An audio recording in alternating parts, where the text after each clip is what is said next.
அனைவருக்கும் வணக்கம் மாணவர்களே. இன்றைக்கு நாம் காணக்கூடிய தலைப்பு பார்த்தீங்க அப்படின்னா ஆசிய ஜோதி அப்படிங்கிற ஒரு நூல்ல இருந்து ஒரு பாடலை தான் நம்ம பார்க்க போறோம். அதாவது இந்த யூனிட்டோடைய தலைப்பை பார்த்தீங்கன்னா இன்னுயிர் காப்போம். இன்னுயிர் அப்படிங்கிறது என்ன? இன்னுயிர் அப்படின்னா இந்த உலகத்துல மனிதர்கள் மட்டுமே வாழ்வது கிடையாது. அதாவது பல கோடி லட்சக்கணக்கான கோடிக்கணக்கான உயிரினங்கள் எல்லாம் வாழ்கிறது. எறும்பு ஒன்று இருந்தாலும் கூட அதுவும் ஒரு உயிரினம். அதுவும் அதனுடைய உணவுக்கு அதனுடைய தேவைகளுக்கு அது அன்றாடம் பாடுபட்டு கொண்டே இருக்கிறது. மனிதர்கள் நம்ம மட்டும் உயிர் வாழ்வதற்காக நிறைய போராட்டங்களை சந்திப்பதில்லை, பிற உயிரினங்களும் கூட சந்தித்து கொண்டே இருக்கிறது. அதாவது பார்த்தீங்க அப்படின்னா எத்தனையோ திருநாய்கள் எல்லாம் இருக்கு.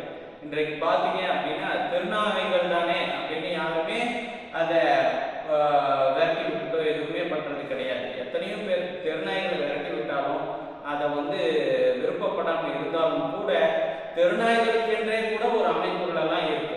எத்தனையோ மனிதர்கள் நீங்கள் பார்க்க முடியும்.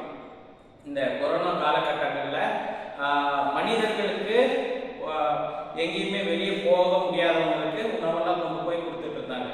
இன்னும் ஒரு சில பேர் மற்ற விலங்குகள் எல்லாம் மனிதர்களே வெளியே வரல அப்படின்னா அது எப்படி உணவு இல்லாமல் கிடக்கும் அப்படின்னு தெரிஞ்சு அந்த கொரோனா காலகட்டங்களில் தம்முடைய பணத்தை எல்லாம் செலவு செஞ்சு நாய்களுக்கும் பிற விலங்குகளுக்கும் என்ன பண்ணாங்கன்னா போய் உணவுகளை எல்லாம் அளித்தாங்க. இப்படி அதாவது எல்லா உயிரினங்களுக்கும் எல்லா உயிருமே இன்னுயிர் தான். எந்த உயிருமே துச்சமானது என்று நம் ஒருபோதும் நினைக்கவே கூடாது. இந்த ஆசிய ஜோதியினுடைய ஆசிரியர் பார்த்தீங்க அப்படின்னா கவிமணி தேசிய விநாயகனார். இவர் என்ன பண்ணியிருக்கிறாரு அப்படின்னா இந்த நூலை மொழிபெயர்த்திருக்கிறார். த லைட் ஆஃப் ஏசியா அப்படிங்கிற ஒரு ஆங்கில நூலை மொழிபெயர்த்திருக்கிறார். அதுதான் இந்த ஆசிய ஜோதி என்கின்ற நூல். மேலும் விரிவாக பார்க்கலாம் மாணவர்களே. கவிமணி தேசிய விநாயகனார் 20ஆம் நூற்றாண்டில் வாழ்ந்த கவிஞர். 36 ஆண்டுகள் பள்ளியில் ஆசிரியராக பணியாற்றியவர். இவர் 36 வருஷம் பார்த்தீங்க அப்படின்னா பள்ளிக்கூடத்தில் ஆசிரியராக இருந்திருக்கிறார்.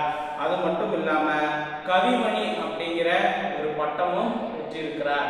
அதனால தான் இவர் கவிமணி தேசிய விநாயகனார் அப்படிங்கிற ஒரு பெயரோட நம்ம அழைக்கிறோம்.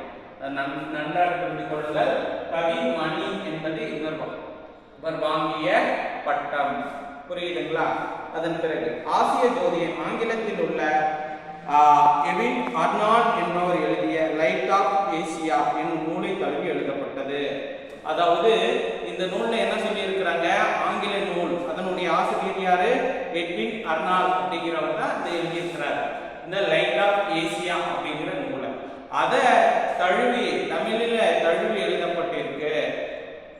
பிறகு இந்த நூல் முழுக்க என்ன அப்படின்னா புத்தபிரான் அவருடைய வாழ்க்கை வரலாறை ஒரு விதமாக இருக்கு அப்படின்னு சொல்லி இருக்கிறாங்க.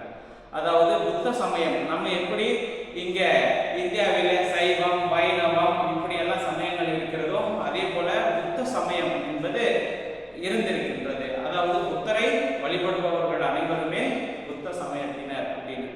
புத்தன் மகான் காந்தி பிறந்த நாடு அப்படின்னு எல்லாம் நம்ம பாடல்கள்ல கேட்டிருப்போம். அதாவது புத்தர் அவருடைய வாழ்க்கை வரலாறு முழுவதுமாக கூறப்படும் விதமாக இது இருக்கு. புத்தரினுடைய வாழ்க்கை வரலாறை சொல்லிக்கொண்டே நம்ம போகலாம். அதாவது புத்தர் அப்படின்னு நம்ம நினைவுல வந்தவுடனே நம்ம அனைவருக்கும் ஞாபகம் வர்றது என்ன அப்படின்னா அமைதி, ஒற்றுமை, இப்படி பல்வேறு ஒரு நல் ஒழுக்கங்கள் தான் நமக்கு ஞாபகம் வருது. அவருடைய அரசர் பதவியை அவர் துறந்தும் கூட ஒரு சாதாரண மனிதர்கள் எப்படியெல்லாம் கஷ்டப்படுறவங்களுக்கு உதவுறது, எப்படி தீய வழியில செயல்பட்டு கொண்டிருப்பவர்களை அவர்களை தடுப்பது, இப்படியெல்லாம் பண்றதுதான் அவருடைய நினைவுல நம்ம புத்தர் அப்படின்னு நினைச்ச உடனே நினைவுக்கு வருகின்ற. அதற்காக ஒரு சின்ன கதையை சொல்றார். ஒரு மனிதன் புத்தபிரான் கிட்ட போயிட்டு சொல்லிட்டு இருந்தான். அதாவது என்னங்க உங்களுக்கு கோபமே வராது அப்படின்னு எல்லாருமே சொல்றாங்க. கோபமே வராதுன்னு சொல்றாங்க, உங்களுக்கு கோபமே வராதுங்களா அப்படின்னு அவங்கள ரொம்ப வெறுப்பேற்றிக்கிட்டே இருக்கிறான். சரியா? அவங்கள நிறைய தகாத வார்த்தைகளால்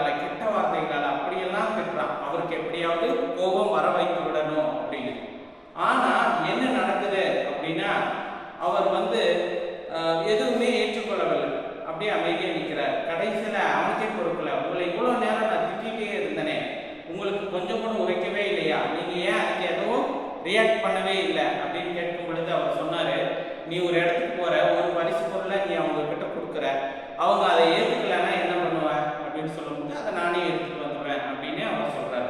அதே போல தான் நீ என்னை இவ்வளோ நேரம் திட்டின, நான் அதை ஏற்றுக்கவே இல்லை, அப்போ நீ திட்டினதெல்லாம் உன்னையே தான் சேரும் அப்படிங்கிறத சொல்ல வர்றார். இது போன்ற பல்வேறுபட்ட கருத்துக்களை அவர் முன்வைத்திருந்தார். அப்பேற்பட்ட இந்த ஆசிரியர் ஜோதி அப்படிங்கிற பாடத்தை நம்ம விரிவாக அடுத்த வகுப்புல பார்க்கலாம்.